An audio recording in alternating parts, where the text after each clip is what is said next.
Great. This afternoon, we want to talk briefly about the SSNIT scheme, providing hope for workers. The SSNIT scheme, as we have it, is a mandatory scheme for every worker in Ghana. So once you are working in Ghana, you have the obligation to be part of the scheme. The scheme has been around for quite some time. We've gone through phases, but I just want to talk about why we need to have social security. So social security basically is a social insurance scheme where members of the society come together to try to put something aside so that in the event they are unable to work again due to any physical disability or old age, then they can fall on that insurance scheme. In certain jurisdictions, by virtue of the fact that you're a citizen, you benefit from their social insurance scheme. In our case, it is a contributory scheme. You need to contribute to be able to withdraw. It is considered under international laws as a basic human right. So access to social security is your right. Anyone that is deprived or denied that right, then it becomes a criminal offense. Under ILO Convention 102, there are some 6 core conditions or contingencies that are covered. We have unemployment, old age, retirement, death, sickness, invalidity, and child support. I've always said that unemployment benefit is virtually impossible for us to support at the moment. Old age, retirement, death, and invalidity, we support presently. If we talk about child support, in a country where we pride ourselves with the number of children, if we introduce child support, I'm sure the scheme is going to collapse within 2 years. Sickness and health, partially, we don't do that because if someone is sick for a month or 2, most institutions will keep you on the payroll. In some jurisdictions, once you are not working for a month or even 3 days, your name goes off the payroll. And those institutions or those countries, they provide for sickness or health benefit. Invalidity is where the person has been declared unfit to work again due to mental or physical conditions. So that one, the scheme caters for it. We decided to adopt this form of social security because we realized the family system of support we had has broken down. Those days, the aged, the sick, and orphans were catered for by the extended family members. Now we no longer have that extended network providing care for the other family members. And he also agreed that after a certain number of years of work, you cannot remain in service because your level of productivity goes down. And so you will need to exit for others to come on board. And also, the longer you stay, it means you are depriving other people from getting engaged. And that will create a lot of unemployment. The last one, why we need social security, is at certain stages of our life, it becomes very difficult to continue working due to invalidity or even old age. So these conditions have necessitated us joining a pension scheme or a social security scheme. The social security scheme that we operate in Ghana presently is a 3-tier pension scheme. The law governing the operations of the 3-tier pension scheme was passed and assented to on the 4th of December 2008. Prior to this, we were operating a scheme that was managed solely and fully by SSNIT. With a scheme that used to be, it was contributed to by both worker and employers. It started way back in 1965, where workers were contributing 7.5% of their salaries and employers were topping up with 15%, making a total of 22.5%. This contribution rate was reviewed to 17.5%. Somewhere in 1972, the NRCD law was passed, and that reviewed the contribution rate downwards because employers were crying that it's 15% was too much. And workers were also saying the 7.5% from their salaries was unbearable. When the law was reviewed, it still maintained the benefits that were being paid. In 1965, the law that we were using was paying a one-time benefit. So it was a provident fund. Once you contribute and you are exiting, you are paid your total contribution plus accrued interest. You don't receive monthly pension. In 1972, when the law was changed, it was still a provident fund. However, in 1991, it was converted from a provident fund into a pension fund. So with the pension scheme, the difference between pension scheme and provident scheme is that pension schemes pay periodically, whilst provident funds give one-time payment, and that is it. The pension scheme that we operated lasted from 1991 all the way to 2010. So the law that was passed in 2008, introducing a 3-tier pension scheme, became operational from 1st January 2010. This law was largely as a result of agitation from teachers and other workers who claimed the lump sum that was being paid by SSNIT was relatively smaller as compared to their colleagues who were on Cap 30.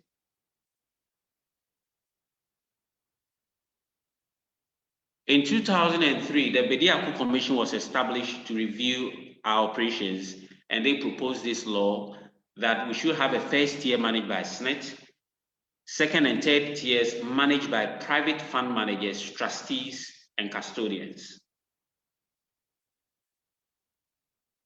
For the first time, we had a National Pensions Regulatory Authority being introduced to regulate activities of SSNIT and all the other industry players in the pension system.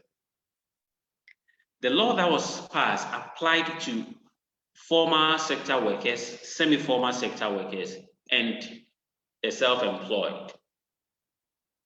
So those that we would typically call the informal sector workers. So if you are self-employed, for instance, I'm an architect, I am not working for anyone, I'm just doing my own business, the law applies to you. It is for you, it is not compulsory, but because you know one day you are going to retire and you have to face the challenges of life on your own, you decide to register and be a contributor. As a consultant, you are allowed and it is advisable for you to join the scheme and contribute. Before you can belong to the SSNIT scheme, the law says that you need to be between the ages of 15 and 45 years. If you are less than 15, you cannot join the SSNIT scheme. And if you are more than 45, you cannot join the SSNIT scheme. The SSNIT scheme is the basic national pension scheme. That is the first tier scheme. So if you are older than 45 years and you have never been a SSNIT contributor and you are coming to register, you will be put onto the second tier. So your total contribution will be sent to the second tier fund manager and none will come to SSNIT. Once you've registered and you are a member of the scheme, then we talk about the contributions. Every employer pays 13% of the worker's salary, and the worker also pays 5.5% of his or her salary. This makes a total of 18.5%. So if you are your own employer, you're a consultant, you are doing your own business, it means you are going to pay the 18.5% of your declared salary. This total 18.5% is redistributed to the first tier fund manager and the second tier fund manager. The second tier fund manager is responsible for paying your lump sum when you retire. Is responsible for paying your lump sum when you retire. The first tier fund manager is SSNIT, responsible for payment of pensions.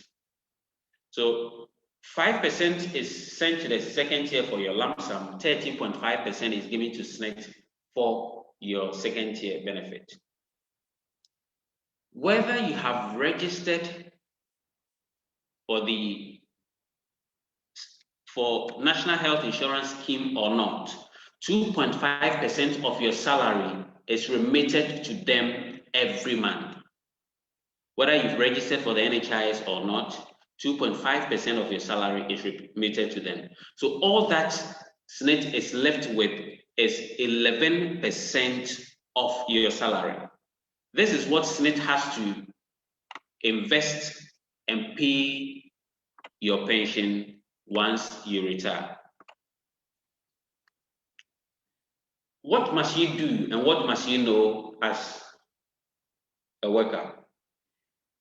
You need to ensure that you've registered and you have only one SSNIT number. If you are working for someone or in an organization, you need to ensure that 5.5% of your salary is deducted and your employer tops it up with 13%, making a total 18.5%. And you need to follow through to ensure that 13.5% of that is paid to SSNIT on your behalf. There are a lot of people who have issues. The issues they have is that they are receiving a particular amount as salary. However, what is being paid to them, what is being contributed on their behalf is different from what they are receiving. So it is important for all of us to ensure that what we are receiving is actually the same amount that is being contributed on. If that doesn't happen, then we are going to get, should I say, the wrong pension. Why would we get wrong pension? Because your contribution was based on the wrong salary.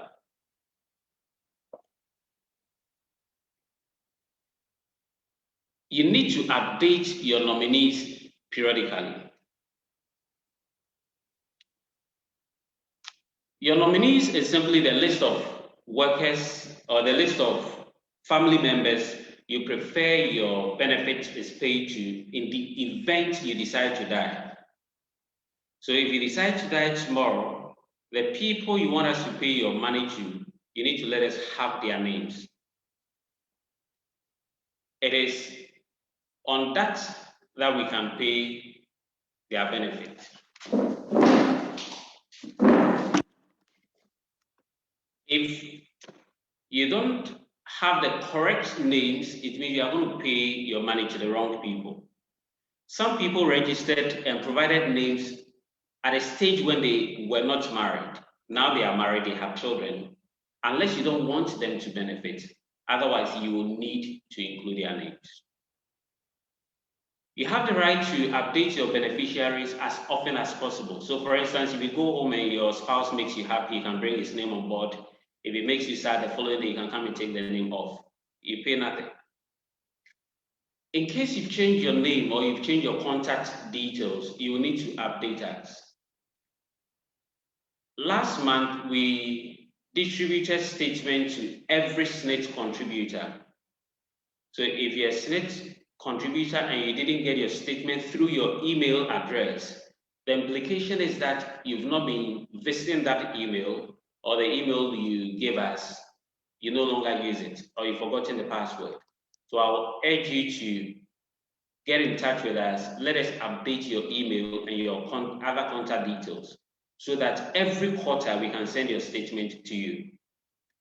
Your statement gives you an idea of what you'll be receiving when you retire. So you will need to help us get that done for you. Now you know what you have to do as a contributor. And we are saying you need to check your statement. How do you check your statement? You can check your statement aside the ones we'll be sending to your email. You can also check from our website. To do that, you log on to our website, www.snit.org.gh. You click on My Statement.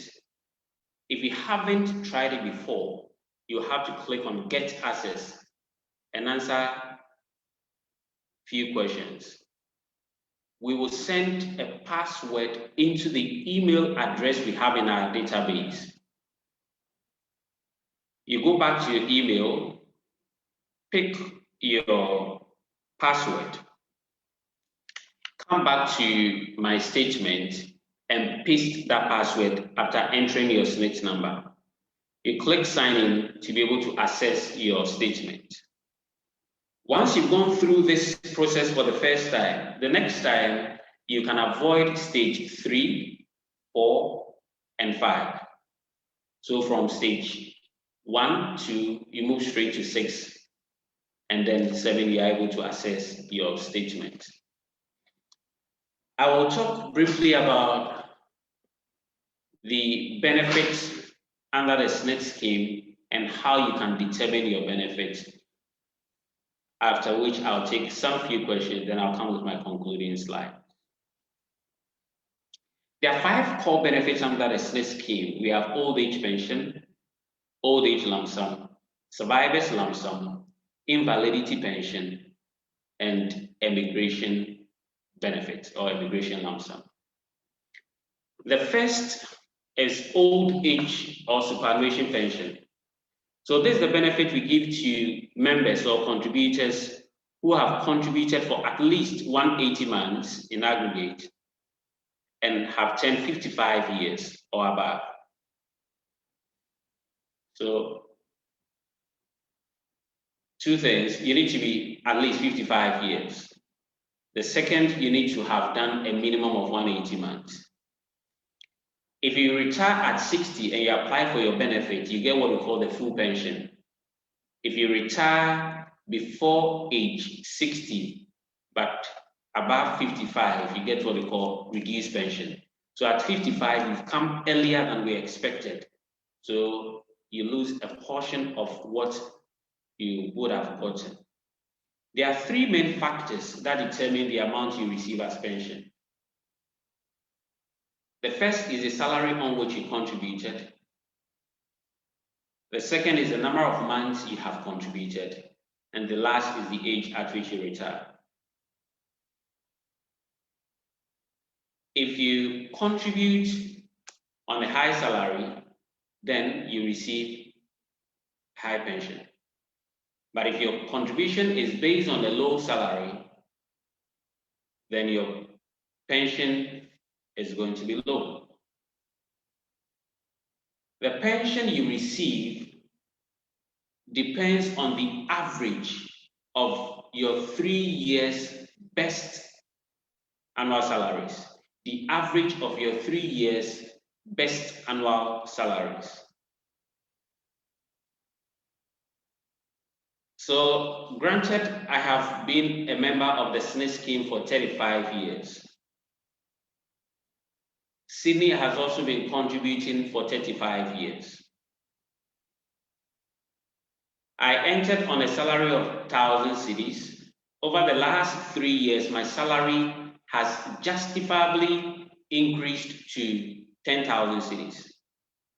On the other hand, Sydney's salary has been 10,000 over the past 35 years.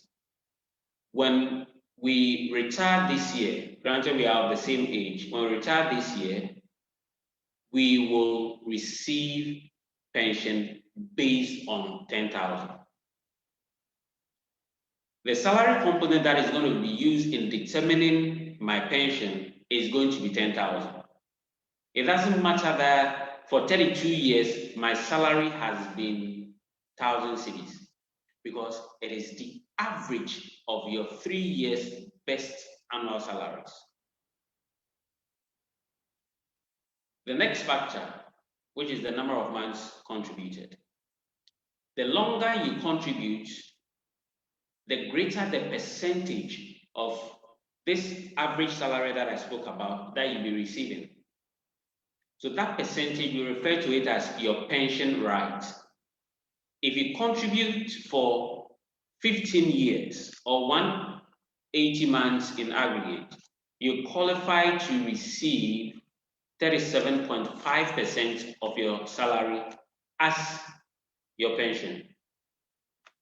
15 years or 180 months of contribution qualifies you for 37.5% of the average of your 3 years best salaries as your beginning pension. Every additional year of contribution will increase this percentage by 1.125. Every additional year will increase it by 1.125. In other words, every additional month of contribution will increase your pension right by 0.09375% every additional month. This can continue up to a maximum of 60%. So even though you are contributing 11% of your salaries, you can earn up to a maximum of 60% of your salaries as pension. So I'll go back to my earlier example where Sydney has been receiving 10,000 over the past 35 years, and I was receiving 1,000 cedis for 32 years. But within the last 3 years, my salary has increased to 10,000. So the average of my best 3 year salary is 10,000 cedis. If I retire today after the 35 years of service, it means I have qualified to receive 60% of this average. So 60% of the 10,000 is going to start me on a pension of 6,000 cedis. On the other hand, Sydney's 10,000 over his 35 years working life, he's also done 35 years of contribution. That qualifies him to receive 60%. This 60% also means he's going to start on a pension of 10,000 cedis. So it is not the total contributions you have paid over your lifetime. However, it is the average of your 3 years best salaries. Sometimes people claim I have worked for so many years, yet my pension is so small. It is not just about how long you have contributed. The length or the duration of contribution qualifies you for a certain percentage of your best salaries. So if salaries are okay, then your pension will certainly be okay. The last factor is the age at which you retire. If you retire at 60, then what we call the age retirement factor that we'll use is going to be 1. We'll multiply whatever you've gotten by 1. If for good reasons you decide to retire at 59, you are going to get 0.9 of what you would have gotten at 60. So that is going to be 90%. If you decide to retire at 58 years, then you are going to get 0.825, or in other words, 82.5% of what you would have gotten if you had retired at 60. And it continues like that. So what I was trying to explain is what we've expressed in a very simple arithmetic here. Because I knew I was coming to meet men and women of figures, I just decided to express it simply here. So average of your 3 years best annual salaries that you can get from your data on your salaries or from your SSNIT statement. Then the other one is the pension right, which you can get from the number of months you have contributed. Okay, not the number of months you have worked. Because people have worked longer than they have contributed. So let's be careful about that. That is why I said you need to check your statement. There are places where contributions were not being paid on our behalf or for us. So we need to get that and monitor. Then the last factor, which is the age or early retirement factor. If it is at 60, then the factor is going to be 1. If it is at 59, it's going to be 0.9. If it is 58, it is going to be 0.825. If it is 56, it is going to be 0.6. This is how we determine your pension right. I think I explained that earlier. If you've done the 15 years or 180 months, you qualify to receive 37.5%. It can go up to a maximum of 420 months or 35 years. So every contribution above 35 years, it still means you are going to get 60%. So if you want to determine, you've done 20 years already, it means your first 180 months, which is 15 years, is going to give you 37.5. The next 5 years, which is equivalent to 60 months, that is going to be 60 times 0.09375%. You determine that and add to the 37.5% that has already been done in the law, and that will give you the percentage you qualify to receive. We've put a table together, that is the pension right table. So you can see the very top one, 15 years is giving us 37.5%. 23 years is giving us 46.5%. 26 years, which is the second table, is giving us 49.9%. And that goes all the way to 60% from 35 years and above. The last part of the table is early retirement or reduced pension. If you are retiring at 55, you are getting 60% of what you would have gotten. And if you are retiring at 59, you are getting 0.9 or 90% of what you would have gotten. This is our top 10 best paid pensioners as at February 2021. It keeps changing on a monthly basis.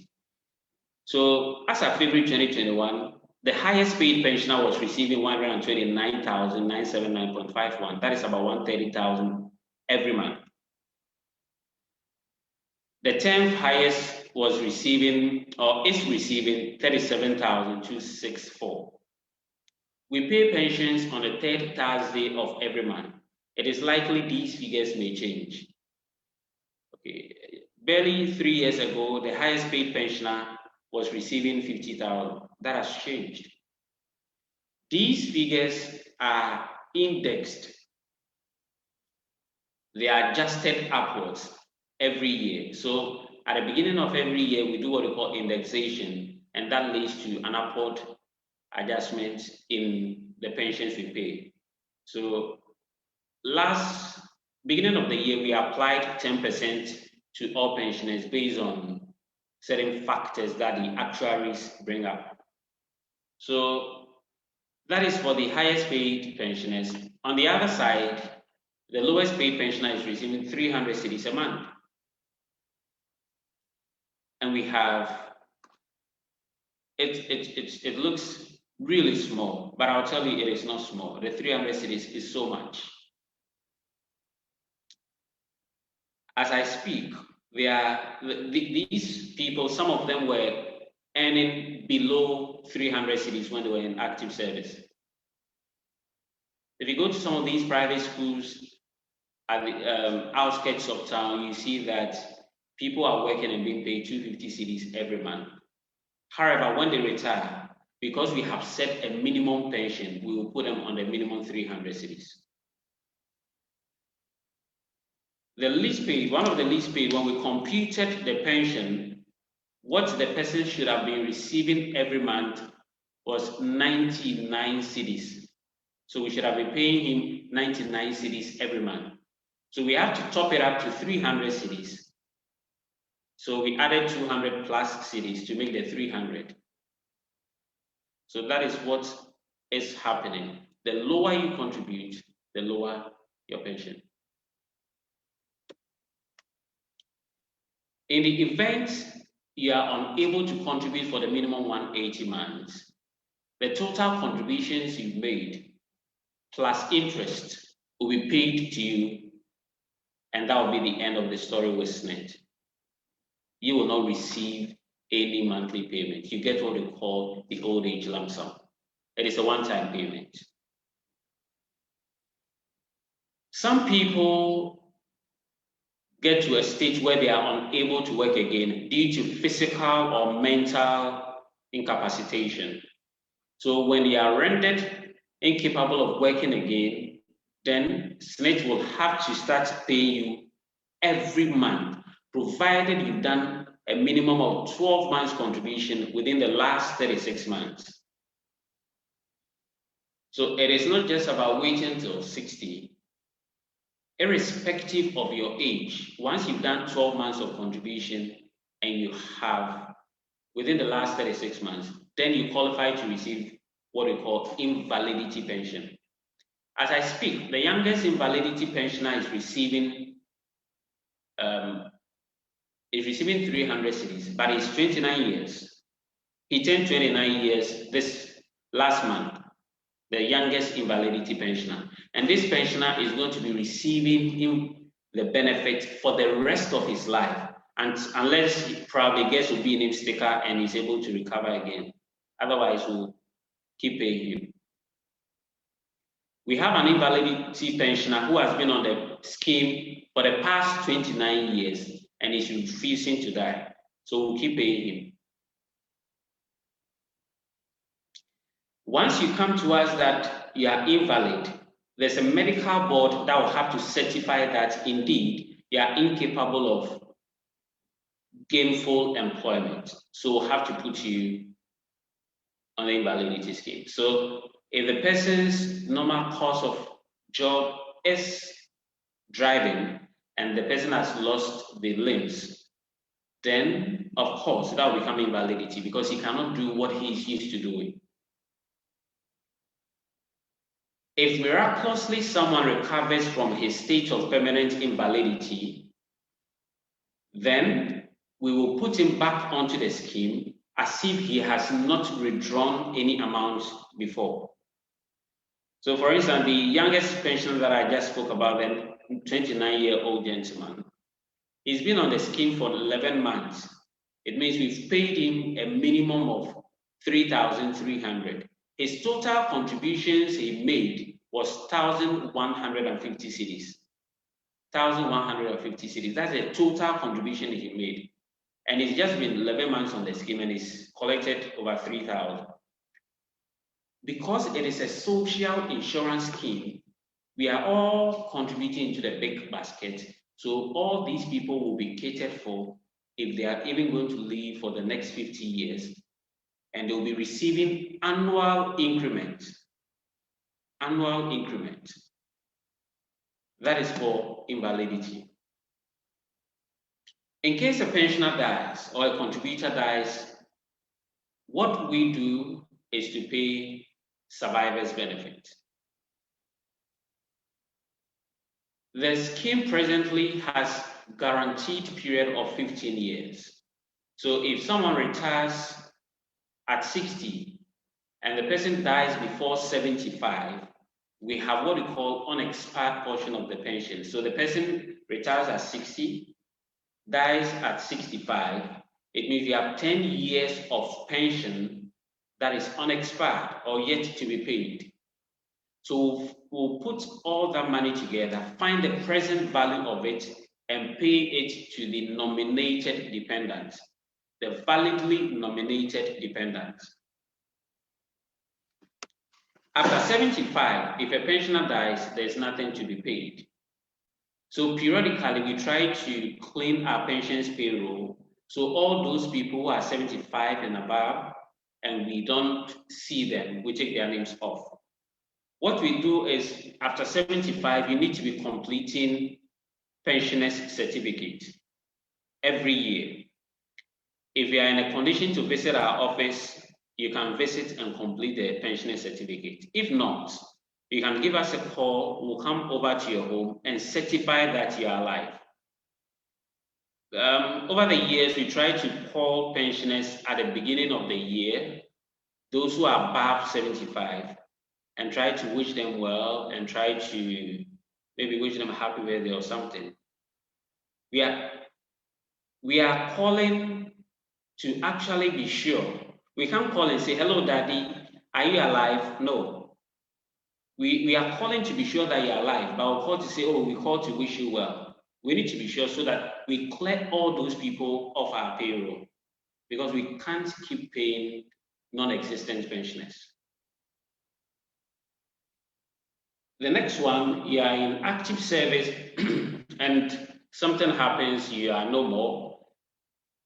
We are required to pay your money to the nominated dependents. So even if you've done 12 months of contribution, the assumption is that you've qualified to receive full pension. So calculate your pension over the 15 years and find the present value of that amount and pay it to your validly nominated dependent. So your ex-wife, your ex-husband is not a valid dependent. Your girlfriend, your boyfriend is not a valid dependent. The dependents must be family members. You might have nominated people. If you're a spouse and you feel your husband has or wife has left you out, you have the right to apply to the court for us to vary the nomination and include you in distributing the money. The court will tell us what percentage you should receive. So I always encourage people that update your nominees as often as possible to make sure that in case you decide to die, the right people will receive the money. If a contributor dies and there is a minor, that minor will receive 60% of the total benefit, whether that minor was nominated or not. However, if the minor was nominated and was given a percentage above 60, that percentage will remain. So in the course of our work, we went to, let's say we went to Tamale to execute a project, and because the weather was a bit unfriendly, we decided to get someone to accompany us in our room. We left, and later the person calls that when you slept, you left your baby in the belly, so come for your baby. You are no more, and your children are all adults. Gracefully, you didn't nominate that child you left out there. In the course of our investigations, if we come across that you have a child that is a minor, your wife and adult children will receive 40% of your total benefit and will give 60% to that child out of wedlock. We've been getting quite a number of issues on this particular matter. There was a case where a man passed on. He nominated 5 children. When the wife applied and we told your husband nominated 5 children, she said, no, my husband cannot have 5 children because we have 3 children. And I said, yes, you have 3 children, but your husband has 5. It became an issue because she felt we were trying to smuggle in 2 other children. But these are names your husband has written. Fortunately, when those other 2 children came in, they looked very much like the other 3. So the husband who she thought was an angel that had come to stay in Ghana had other children she didn't know. So always encourage that. Update and update and update. And when you come and there are issues, know that there's no way SSNIT can smuggle children onto a deceased member's nominees. We've had issues where people impersonate. A contributor or pensioner is no more. The children are sent out of home. The family members come to apply for the benefit, and they are told that these children were nominated. Then they go and get children from elsewhere, coach them on what to come and tell us so that they can receive the benefit for whatever reason. Often, we are able to determine and cause arrest in some cases. In case you are not a Ghanaian and you registered as a non-Ghanaian, anytime you are leaving the country permanently, you can receive your benefit irrespective of your age. That is what we call immigration benefit. So immigration benefit is paid to workers who contributed or registered as non-Ghanaians. So that is there for all of us. So these are the benefits that we pay. There's this one I will want to touch on briefly because in recent times it's become news, and that is what we call the past credit. I explained from the beginning that we used to contribute 17.5%, which was all coming to SSNIT until 2010 when we started implementing the Act 766, when they converted into a 3-tier pension scheme. So SSNIT was receiving only 13.5%. So what is the past credit? The past credit is simply an amount that we give to people who were contributing prior to the implementation of the 3-tier pension scheme. Those people were paying 17.5. Currently, they are paying 13.5% of their salaries. So if you look at the 13.5 and the 17.5, there's a difference in salary of 4%. This 4% difference in salaries is calculated from the first date of contribution up to 31st December 2009. 4% of the total salaries from those periods up to 31st December 2009, plus 50% of the prevailing treasury bill rate at the time the contributions were received, and this is compounded annually. So that is what we are calling the past credit. If you look at it carefully, salaries those days up to 2009 was really nothing to write home about. So salaries presently have changed greatly. So our past credits that we have computed based on 50% of the treasury bill rate up to December 2009 is retained by SSNIT. Then from January 2010, when the law was implemented, interest is calculated using 100% of the T-bill rate compounded quarterly. Interest is calculated using 100% of the prevailing T-bill rate compounded quarterly. Up to the date you apply for your benefit, that is what we give to you. So what brought about the noise? We were going to calculate the interest from January 2010 using 50%. Then MPRA brought up, that is our regulator, they brought up an issue that it can be done using 75%. That was adopted and we started working with it from 2010. However, in 2017, there was a discussion and a ministerial committee was formed to look at the issues of past credit. At the end of it, they recommended that we increase it from 75% to 100%. So that 100% is what is being paid presently. That 100% that was recommended, so 100% of the prevailing T-bill rate, that is what is being paid presently. But those who retired in 2020, if you look at it, having started from 2010 up to 2020, they have not accumulated so much funds under the second tier.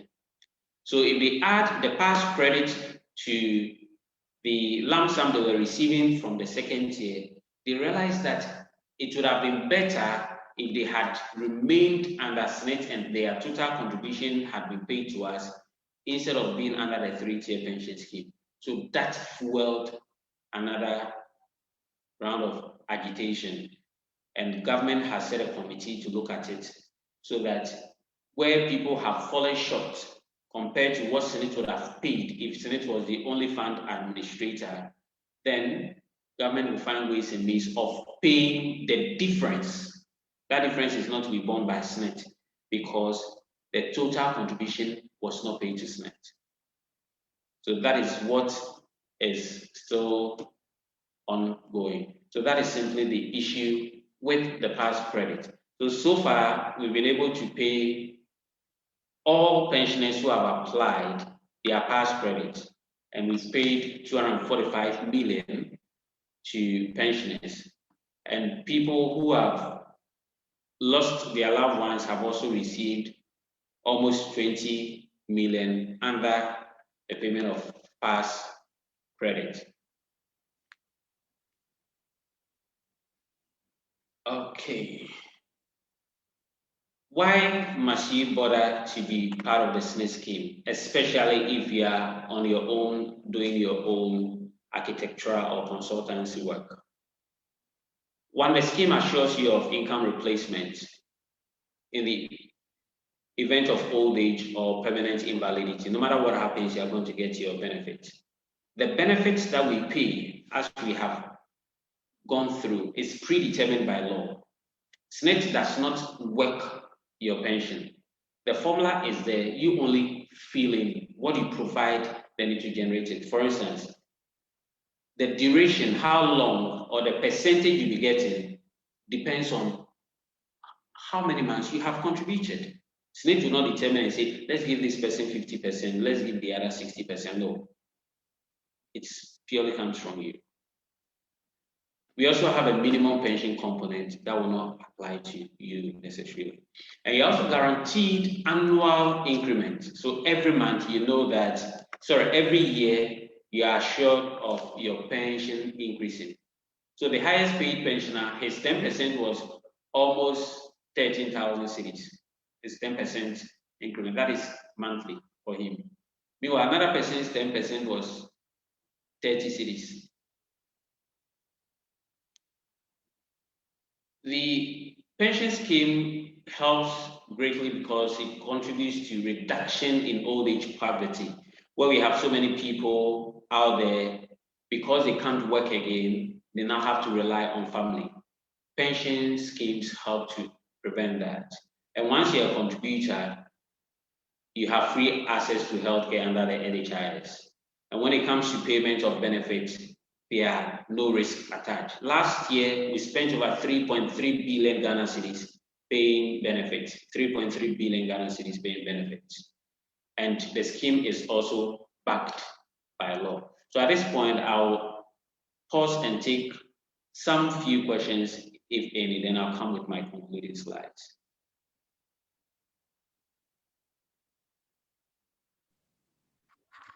Thank you, Mr. Gershon.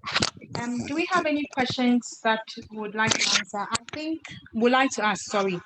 I think someone has asked the question that what determined your three best years, the average 3 best years for being paid the pension?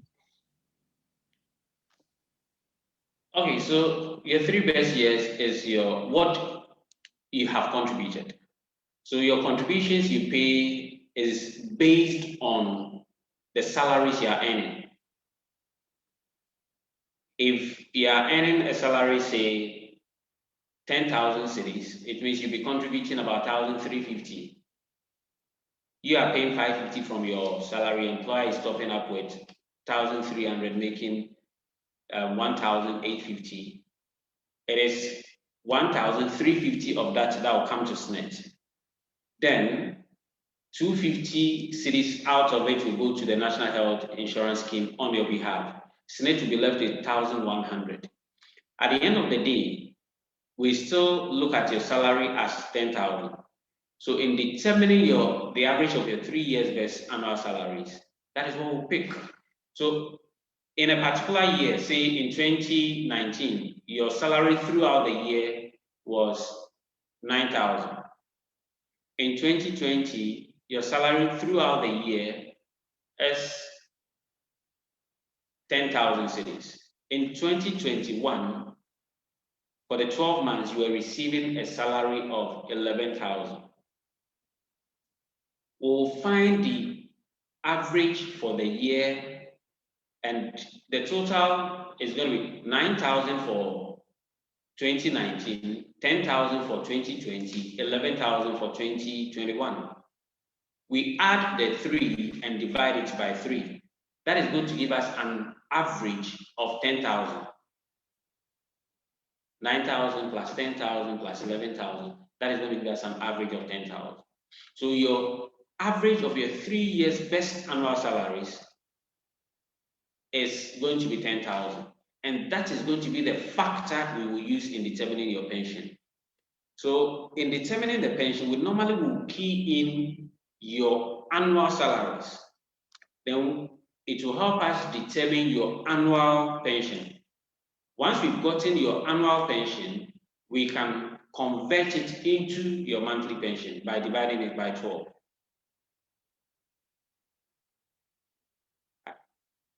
I'm sure that answers the question on how we determine the average salaries. I hope so. I hope whoever asked the question is satisfied. But let me actually read exactly what the person read so that we are all on the same page. It says, why this approach of using the best 3 years? So I think the person wants to know the rationale behind the best 3 years and not the best 4 years or the best 5 years or the worst. Yes. So the pension scheme, in fact, in certain jurisdictions, we have what we call lifetime average. So the lifetime average is going to be take the first salary you ever brought up to the last salary and find the average of everything. But if you look at our economy, salaries fluctuate, or the rate of inflation actually affects the value of the money we receive. Those who have worked for some years now, if you check your salary 10 years ago, you probably might be receiving what you are receiving presently in a month might be your annual salary 10 years ago. So the scheme tries to restore you partially to the best life you ever had. Partially to the best life you ever had. If we say we're going to find a 10 years average, it means you are going to bring on board smaller salaries and that will reduce your average. If you are picking the 3 years best, which is prescribed in the law anyway, and the law decides to expand it to 10 years best. If this year you are taking 11,000, it is possible 10 years ago you were taking 1,000. If we add the 2 and we have to find the average, it will reduce the strength of your money or what you should be receiving. So the average best 3 years is in the interest of the contributor and not in the interest of the scheme operators. Okay, thank you. We have someone who wants to ask a question, but I'll ask one question before I allow Josephine Akoto-Banfo, before I allow her to talk. So someone is asking that can one at 60 years voluntarily continue to 65 years before retiring? We don't retire people. So long as you decide to continue to contribute, we will continue to receive your contributions. Then when you retire, we will pay your benefits. So SSNIT on its own does not retire anyone. However, We've had instances where people try to do what we call salary hikes. They realize I have 3 years or 2 years to go home. The salary is 5,000 and they are in positions of influence. So they want to increase their salary to 20,000 so they can get very huge pension. The scheme will look at it and plug that hole for you. When we come to determination of your pension or computing your benefit, we will not allow all those contributions to affect it. We'll allow only 20% of it. Then the excess contribution will be refunded to you. It will not be factored into your pension because that will be gaming and that can collapse the scheme. Okay, thank you. So, Justin, you can go ahead, please. Justin. So after Justin, we'll go to the chat box and take some questions that have come in. Hello, Justin. Good afternoon. Good afternoon. Yeah, my question was on the salary hike, so I think I'm okay now. All right. All right, thank you. Welcome. Okay. So we're going to the Q&A slots. One person says, does SSNIT have simple ways payments to be made, Momo, etc.? All right. Presently, for employers, they can pay at any SSNIT branch or through designated banks. We have 20 partner banks you can pay your contributions through. We were to introduce Momo payment platform last year so that everybody, especially the self-employed, the consultants, they can pay on their own without visiting our offices. We had a little challenge. We needed to get some clearance from BOG. And presently, we are set to roll out. And before end of June, we'll be rolling out the Momo payment platform, not just for contribution, but also for us to pay benefits to those who opt to use that. Okay. The next question. The next question says, does SSNIT have a system of paying interest on contributions made over time? If not, why? It is obvious that SSNIT is involved in many projects that bring money to the organization. All right, so we don't pay interest. I mean, that is a fact. We don't pay interest. If you look at what we pay as your pension, if we decide we're going to pay interest based on the T-bill, because that's the safest investment, the law says that they are giving us 11%. Depending on the duration, if you have given it to us over, say, 35 years, the law says we should be giving you 60% of your salary. So assuming it's just 15 years you contributed, let's look at it from this angle. We are going to pay you based on the best of the salaries that you ever brought. But let's take another scenario where salaries never change throughout the 15 years of contribution. The 11% is giving you 37.5%, which is more than 300% of what you contributed. More than 300% of what you contributed. So the scheme we are operating is a defined benefit scheme. The law has given you the formula already that for this amount that you are paying, this is what you are likely to receive as pension. If you look at the other side, if you have contributed only 12 months within the last 36 months and an invalidity occurs, or the contributor is no more, will we be able to say we are assuming the person has qualified to receive pension, or we are going to pay the person based on interest? 12 months, how much would you have contributed for us to be paying you over the rest of your life, every month? How much can we be paying you? So what you receive is not simply interest, it is more than interest.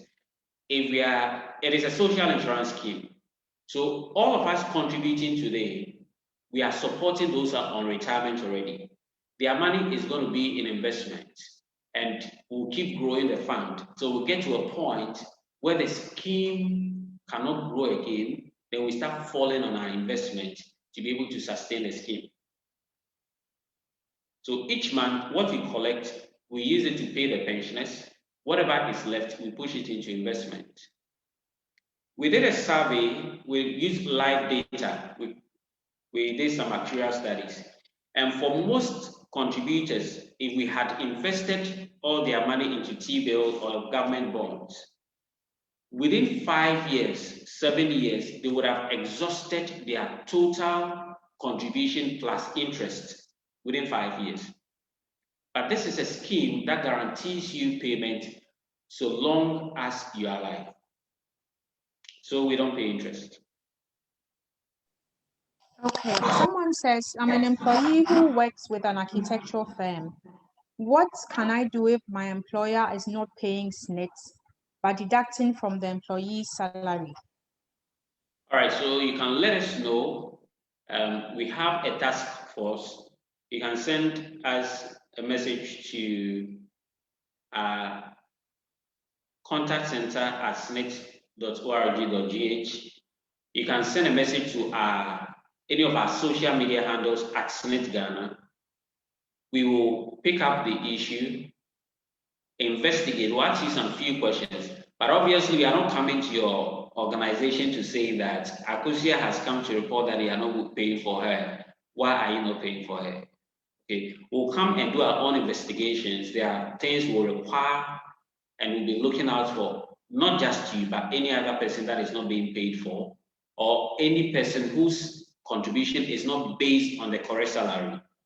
Then we'll serve him notice to pay the correct amount or pay for all those he has not been paying for. If he fails to do that, we'll be compelled to go to court. And when we go to court, there are 2 things or 3 things that may happen. He'll be fined, and he can be fined up to 2,500 penalty units. A penalty unit is 12 cedis, so that can be up to 30,000 cedis. You may be fined up to 30,000 cedis. You will be requested to pay the outstanding contribution plus penalties, and the penalty is 3% every month.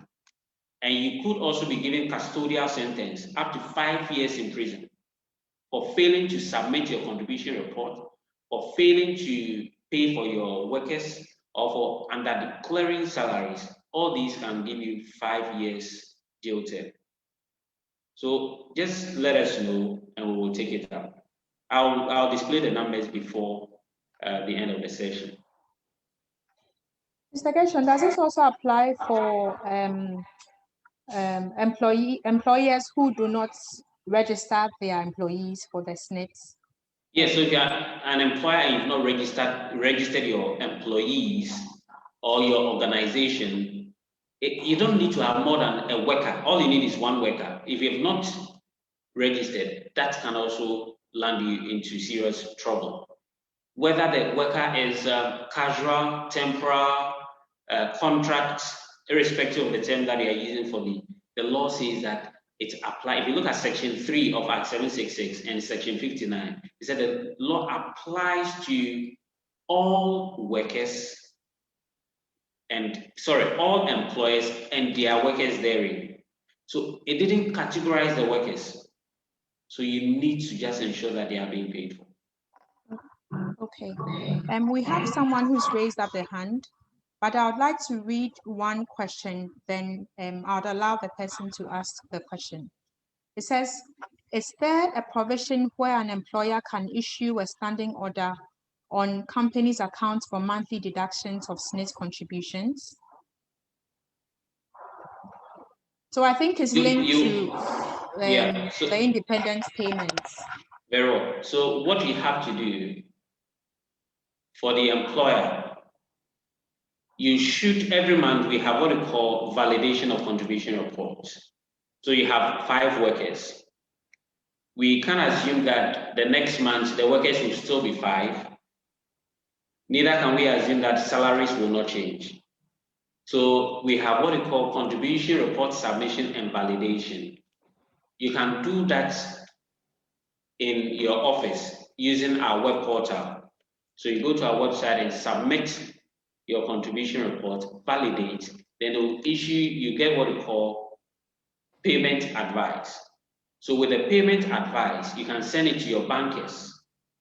Then you can use the standing order to do the payment. But the standing order is also dependent on whether salaries have changed or not, and whether workers, the 5 workers are still there, or some have left, or you have had the cost to engage another person. So all those are issues you need to be able to address. But if you are self-employed, for now, that cannot be done. You will need to visit our office to pay until somewhere June when we roll out the new payment platforms. Okay, thank you. Architect Kojo Banin, please go ahead and ask your question. Good afternoon. Good afternoon, sir.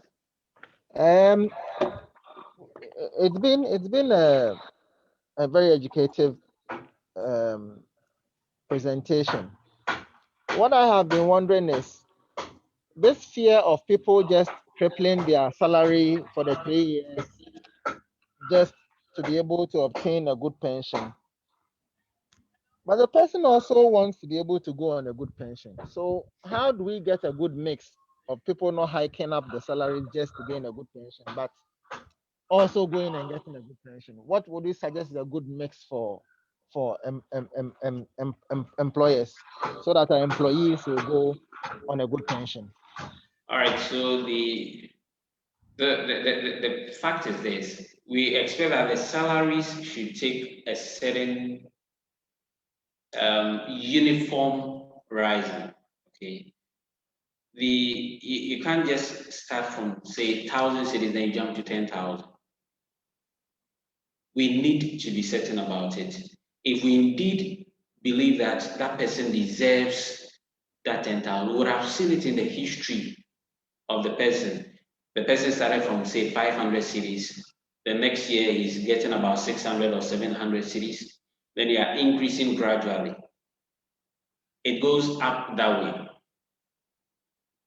But some of them, you realize clearly the employer was suppressing the salary and has realized that the person is going, so I'm just going to increase it. I had a situation some few years ago. A man was receiving 7,000 cedis. When he retired, we started paying 1,800 cedis as his pension, and he came to fight us. But this was what was happening. His salary, his basic salary was 3,000, and his allowance was 4,000 cedis. If you get bigger allowance, it means you are not contributing on that allowance because your contribution comes on basic salary. So some employers will wait and last minute, they decide to consolidate both allowance and salary so you can get better pension. That cannot work. We need to grow this fund so that the fund can support you and support you for life. So the increment should be gradual and it should be uniform. We will investigate to find out, 1, did the person have influence to actually increase the salary to that extent? 2, did the person merit it? We are in court with one prominent person. His salary was 5,000. He's turning 60 this year. Over the past 3 years, he's increased his salary to 25,000. And that is his own business. He owns the firm. So clearly, it is an issue of he noticing that I am retiring and it is better I increase it. It is just not fair. I had to go and investigate a case some time back. The gentleman had a salary jump from 2,000 to somewhere 30,000. 2,000 to 30,000, but that was very genuine. He had a change in job. And that is the value the new employer decided to put on him. In that instance, we can't do much. And you have tax receipts and everything to prove that he merited that or he earned that. So what I'll tell all of us is this. From year to year, you cannot increase your salary far in excess of 20% unless you don't have control over that. Your employer genuinely decided to promote you. That one, there is nothing we can do about it. But when you are the employer, you are the consultant, and you decide to shoot up your salary when for so long you kept it on a certain minimum, that will be challenging. I hope I've addressed your concern. I think so. I've taken him off so we can move on. But I hope he's been able to answer your question for you. Yes, I'm satisfied. It's just I believe I asked it from a position of genuine conflict on the part of both employees and employers. People always want to work out ways to get, but the answer he gave rather makes some sense. We should all try and, as he said, find a pattern of increasing salaries along the way so that the edge to beat the system doesn't even come in at all. Let me add something slightly. The law allows for multiple sources of contribution. So if you are concurrently engaged by more than one employer, both or all the employers can contribute. In fact, they are supposed to contribute. So I'm doing some side job aside this one that I'm into. So that place also they will have to contribute. So that one doesn't matter whether you started from the very first contribution or you are just left with 5 years and you've gotten that side job. So if job A is giving me 5,000, job B started giving me 2,000, the salaries will come into one account. So my salary will be seen at SSNIT as 7,000. So that is just an addition. Okay. I That think was the question I was about to ask. I think sorry. Running, please make it very brief. We have quite a number of questions. I seem to be taking too much time, but let me wait what he said. What if the income streams that come in are not salaried, but they are windfalls? But the person wants to be able to use it to shore up their pension in the long term. What happens if the income streams are not salaried, but they are windfalls? Maybe the person is an architect, he or she works for a firm, they pay she or she X amount of money, but once in a while he or she has something to do that brings him money. How is the person able to pledge that in contribution so that they can shore up the pension contribution monthly? Okay, so that one did not come from another employer, but it's coming directly from the person as a voluntary contributor, in addition to his regular contributions. So even with that, we will check it. In fact, you can't pay, if you realize suddenly so huge an amount is coming in, we will need to investigate. The law allows you to do voluntary contribution if you are doing side jobs. But that also, we will look at the age at which the voluntary contributions started coming in and the rate at which they were coming in. And we'll realize that, no, this person actually decided to buy pension because he realized it is just 3 years best we are looking for. Why don't I just go in? In fact, even if you go and take a loan and come and pay, you'll be better off. So we have mechanisms of checking that when it comes to pension computation. We'll ask some questions, we'll demand some records. Unfortunately, I can't talk about that here, otherwise you'll beat the system. So I'll leave it there. Thank you very much. So, Architect Betian Sabako is asking that in the case of a new company, is the employer the one to register the employees with SSNIT before paying their contributions, or is the employee the one to register first with SSNIT and then give their details to the employers to pay? The employer is supposed to ensure the workers have been registered. So you can do that by asking them to go and register. Because beyond 30 days, if they are not registered, that is not so good for you. But the law says that if you look at section 83, which talks about offenses, it says if you fail to ensure that they are registered within the first 30 days, that is an offense. So you have employed the person, impress on the person to make sure that he or she registers and brings you the SSNIT numbers so we can pay. Okay, the next question says, why was it that the past credits was not transferred to a tier 2 manager to manage? All right, so that is a decision that was taken by the various stakeholders regulated by the National Pensions Regulatory Authority. So we are subjects of the law. So what the law says and what our regulator directs is what we will do. And the other issue also is if you are going to move huge funds at the same time, I'm sure they consider the possible implication and all that. And it isn't also that the money, the 4% that has come over the years for the almost 1.2 million contributors as at that time, the total 4% is actually sitting there. The total amount is in investments. So unless you are going to transfer investment instruments to the other fund managers. So the NPRA might have considered all these factors in taking that decision. It is not for SSNIT to decide. Okay, thank you for that answer. Another question says, can we change our nominees on the website, or do we physically have to come to the office to make those changes? Due to how sensitive that particular information, it is your will. We advise that you always come to the office, and we will need your thumbprint to authenticate that. Otherwise, someone gets your password, and before you realize, it's going to change and include him or herself, and we'll fast track your debt because we need the money. We'll fast track it. Your tea will take you to your next break. Okay.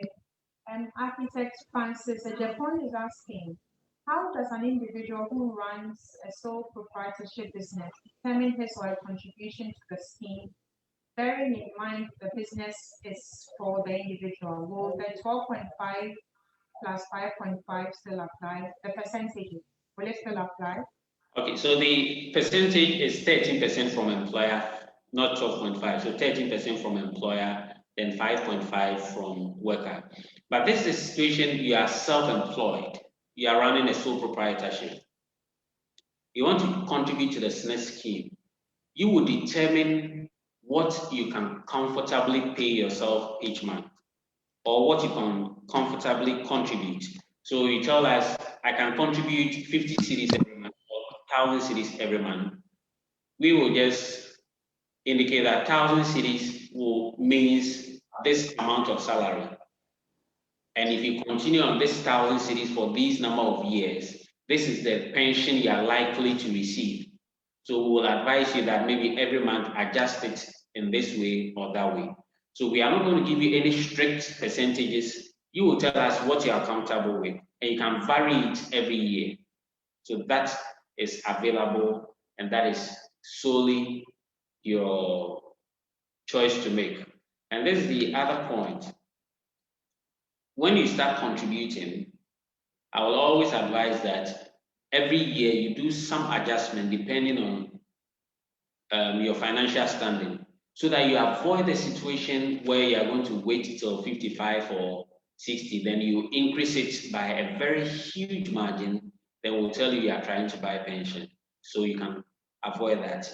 With that one also, if you want to receive lump sum, you then have to find a second tier fund manager and contribute to them. Then they also help you to know. But with a tier 2, they cannot tell you what you'll be receiving as your lump sum when you retire. Because that one is subject to market forces. There's no formula. It is a total contribution that you will bring, then the accrued interest that will give to you.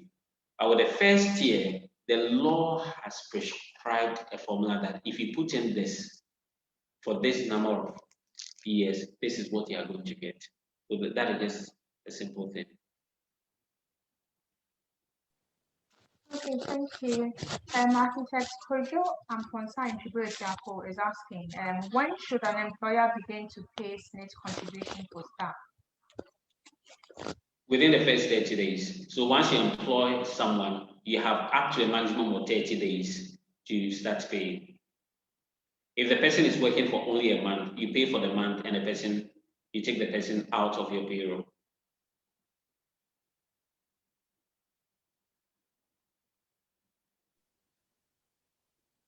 So if this is my own personal follow-up based on your answer. So if within 30 days the employee finds out that the employer is not paying, then they can approach you with their reservations and you take action on it, or you give the employer some time within which they should fulfill their obligations before you act. Oh yes, we normally give the employers time to fulfill their obligation before we act. And what we want to avoid is the courtroom experience, because we don't want to start with, especially new people, we don't want to start on the wrong foot as if all we care is to just go to court. It is not. I want to build a relationship. So there are times that some employers are owing, so give them period to pay. We negotiate with them. They feel that this amount is a bit too high. They can't pay it off within a month. So we negotiate with them for them to pay over a period. Meanwhile, while they are paying the arrears, they have to pay the present contribution. The court, especially the fine. We've had instances where people go to court, they were owing, say, 10,000 cedis, then the court fines them 20,000. Though, and the fine, strangely, they are able to pay the fine there and then.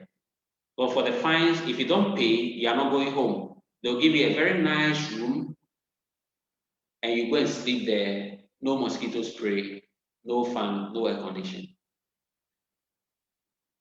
People are able to raise the 20,000 and offset, but they can't pay the 10,000. So we want to avoid the situation where people will pay needless penalties and fines. So we plead that in case you default, get close to the nearest SSNIT office, talk to the manager. They can always have a way out for you. Okay, thank you, Mr. Gasha. I think I saw someone raise up the hand, but the person has put the hand down. So I'm going to go ahead to read the last few questions. And if you still want to ask, you can still put up your hand. Okay, so Godwin says, if I'm no longer resident in the country and want to continue to pay contributions as an individual contributor, why is it necessary to prove that I'm not enrolled in a similar social insurance scheme in the new country of residence? Is this to say that only Ghanaian residents can contribute? Yes. In fact, the truth is, Social Security is jurisdiction based. The SSNIT scheme, if you look at the law, I won't say the SSNIT scheme. Now I want to talk about the 3-tier scheme. If you look at the law, it says that it applies to all workers in Ghana. Workers in Ghana and not workers outside. If you are in Ghana, you might be paying your taxes and all that, and we can vet. For instance, if you do salary hike, or we suspect you are trying to buy a pension, and want to investigate, one of the things we may look at is your tax returns. Working outside and paying your contributions here, do you pay taxes to Ghana Revenue Authority? Can we vet that? That is no. So that makes it very difficult for us to admit you. And it is expected that once you are in that country, they should have a social security scheme that will apply to you. However, if you are working for a company here, so I have company A, but now I am in another country. Company A is operating. Company A can still be paying on my behalf because it is assumed, or we can infer that you are working for company A in Togo or in Australia. So you are still receiving your salary from company A. And we can trace the filing of taxes and all that when we go and look at company A's books. But as a voluntary contributor, it is expected that once you are there, making your social security contributions there, and you can benefit there as well.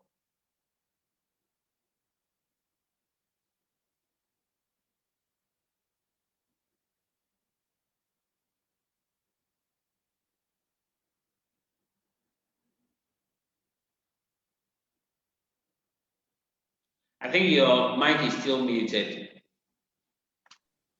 Sorry, this is a follow-up to your response to the last question. So we're saying that it applies to only people who work within the country, irrespective of the fact that whether they are Ghanaians or not. Yeah. Strictly for Ghanaians alone. No, it's not for Ghanaians. It's for workers in Ghana. That is why at the beginning, when I was talking about the benefits, I indicated that if a non-Ghanaian is emigrating the country permanently, then that person will receive what they call emigration benefits. That one, it doesn't matter the age of the person. It doesn't matter how long the person has contributed. So it is in that case that we will refund the total contribution plus interest. Total contribution plus interest. It is similar to those who fail to contribute for 180 months. So those who fail to contribute for 180 months, their total contribution plus interest will be paid to them. But those who qualify for pension, they don't receive anything like interest.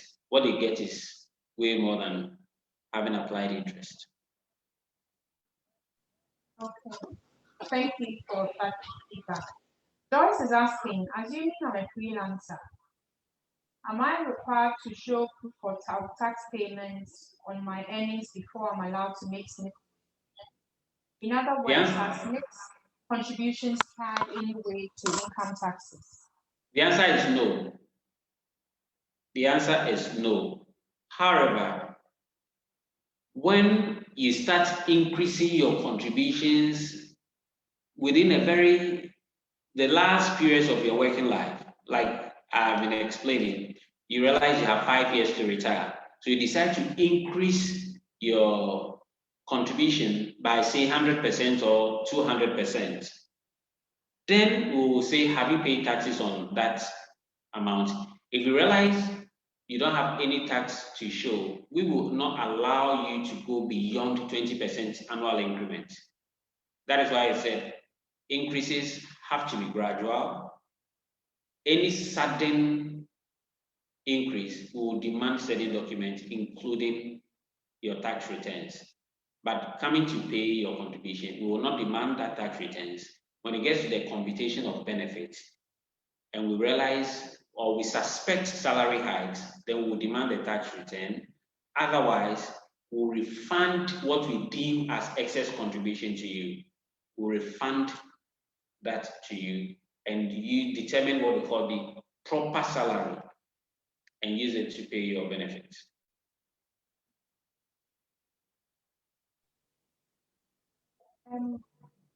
The last question we have on the question and answer window, it says, okay, so another question has just popped up. Okay, so let me ask this question. Does SSNIT do random checks to find out firms who breach the law? Yes, we do. Last month, February, we did what we call mass inspection. So with the mass inspection, we have field officers, we call them compliance officers. They go out there, visit organizations, those that we have registered in our system, those that we don't know, we try to visit them. And when the compliance officers come to your office, the law gives them the mandate to demand any relevant books. Okay, it could be your attendance books, your payee, that is income tax records, your staff records, to be sure that you are indeed a registered firm and contributing for all your workers. When we realize you don't, we give you a demand notice, or we invite you to come to the office and do the right thing. So last month, we visited and inspected over 10,000 establishments, February alone. Presently, we have 65,000 registered establishments in our system. When I say 65, I'm talking about those that are active. We have in excess of 100,000. Some are dormant, some have closed down, but those that are active is just about 65,000. So we go to them, try to ensure they are paid. There are others also that we rely on information from people, and we try to get them to do the right thing. Normally, after a mass inspection, and we discover that people are owing so much, we are compelled, and we issue demand notices. The demand notices give you a maximum of 30 days within which to comply or to come and negotiate. Failure to do so, we are compelled to institute what we call mass prosecution.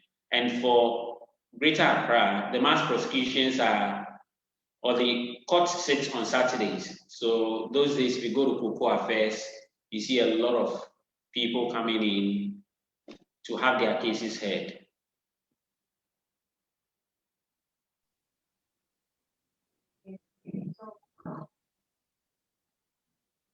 Another question says, what is required of an employee to register with SSNIT? So what you need your name, you need your date of birth, you need your residential address, your email address, your phone number.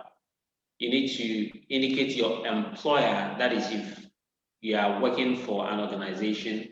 And in that case, you may have to provide evidence that you are working for company A. Otherwise, I could just walk in and say I work for ANC Consultancy. Meanwhile, ANC Consultancy doesn't know me.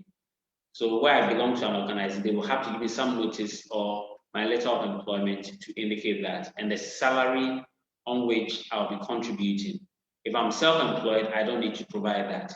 It is also important you come with evidence of your date of birth. So if you have any ID card that has your date of birth on it, it is very important you provide that to us.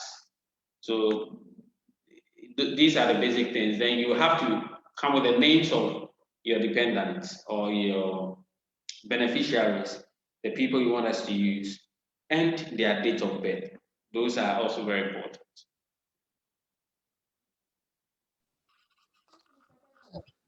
I personally have 2 questions to ask. Okay, I have another question as well. So I'll ask one of mine, then I'll read this question, then I'll ask my last one.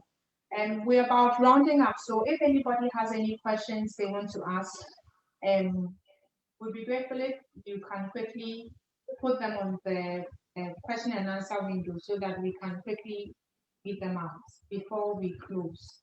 Okay, so Mr. Gershon, in this day and age of COVID, all the banks, everybody wants to limit moving around. Everybody's trying to stay home and work remotely or by phone or emailing or whatever. And what are you doing to make things easier for the contributors? Aside, because so far everything that has been asked is more or less come to our office, come to our office. So what makes it, what are you doing to make it easier? That's number one. Number two, banks have relations officers or accounts managers or whatever who manage people's accounts. Do you have such things in place so that people can have a one-on-one rapport with your SSNIT officers or to make things easier for them, basically? What is SSNIT doing to make it easy to contribute? All right, so for the 65,000 plus employers, you realize most of our contributors have employers. Very few are voluntary contributors contributing on their own. So we have relationship officers for employers. So the compliance officers that I mentioned who come to the various offices to inspect the books, they are actually the relationship officers of those employers. So what they do is normally they relate to those people. So if you have any challenge, they become your contact. They are the very first people you run to and they help you. Or if you have any challenge, sometimes they call, they monitor your records and find out whether you are contributing or not. Then they try and call to follow up.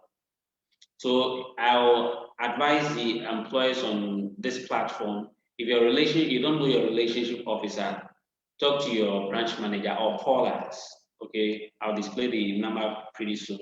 We will ask why he's not been following up, why he's not been checking on you, so we can get that resolved. So we have relationship officers, yes. Then the other issue that is said in this era of COVID, we're actually not encouraging people to come to our offices, no. For what I said you need to get to the office to do, registration and update of your beneficiaries. Update of your beneficiaries, very sensitive. For now, we find it not too okay to put it online for security reasons. The registration, we will need to take your live thumbprint, capture it onto our system. And that one, the forms can be filled online, but with your thumbprint, we will need to have it. Then we can run a check on the system to see if you have not registered before. Because of the thumbprint, it is, for now, very difficult for you to do it at home. I know we have apps now that allow people to take thumbprints online and all that, but for now, that has not been done. In fact, we are not thinking of going there now, considering the fact that we are migrating onto the National Identification Authority platform. Investing into that will not really be okay for us, knowing that in the next few months we are going to put it away. Then the other point, when it comes to the people above 75, that I said we need to authenticate whether they are alive or not to be able to continue paying them.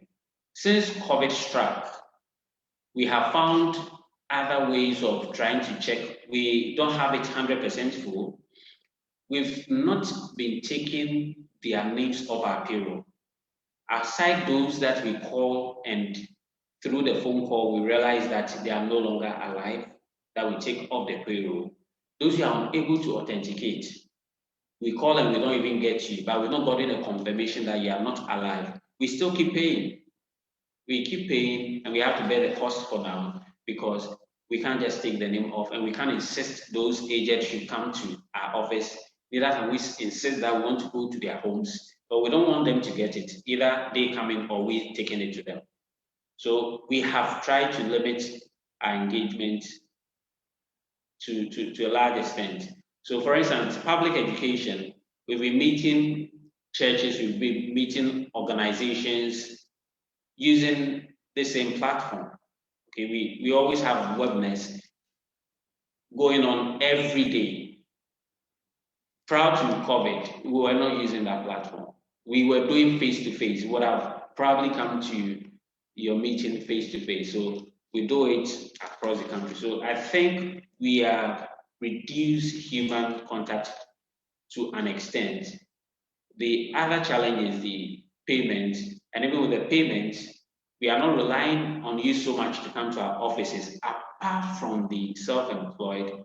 And that one, as I explained earlier, we had regulatory issues from BOG